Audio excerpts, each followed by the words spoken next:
Big my stocks நண்பர்கள் எல்லாருக்கும் வணக்கம். இன்னைக்கு ஏப்ரல் 6, 2026 ஒரு லாங் வீக்கெண்டுக்கு அப்புறமா மார்க்கெட் திறக்க போகுது.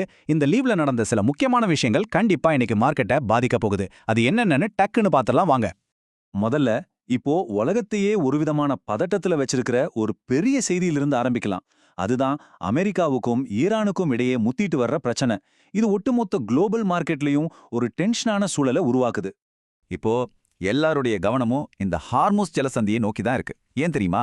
இந்த முக்கியமான கடல் வழி பாதையை திறக்கணும்னு ஈரானுக்கு ட்ரம் கொடுத்த டெட்லைன் இன்னையோட முடியுது. இதனால வார்த்தை போர் இப்போ உச்சக்கட்டத்துக்கு போயிருக்கு. சரி, இந்த நிலைமைக்கு நாம எப்படி வந்து சேர்ந்தோம்? என்னதான் நடந்துச்சு? இந்த வீக்கெண்ட்ல என்னென்ன நடந்திருக்குன்னு பாருங்க.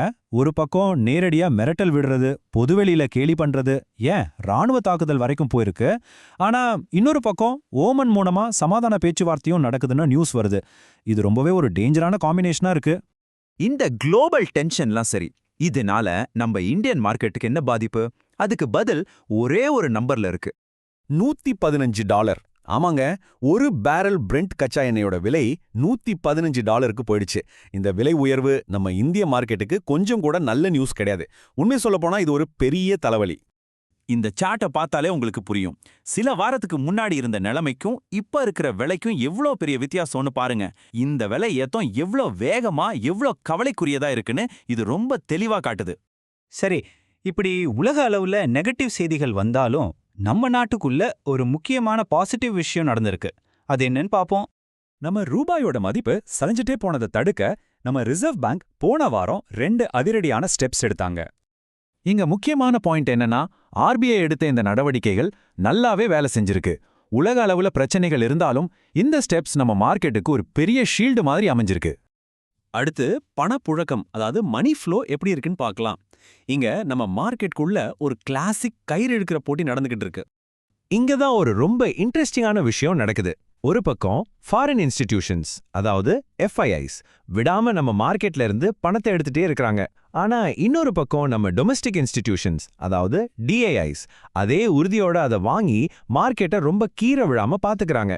இது ஒரு classic FII versus DII fight. இந்த டேட்டா மார்க்கெட்டோட சென்டிமெண்ட் அழகா காட்டுது பாருங்க.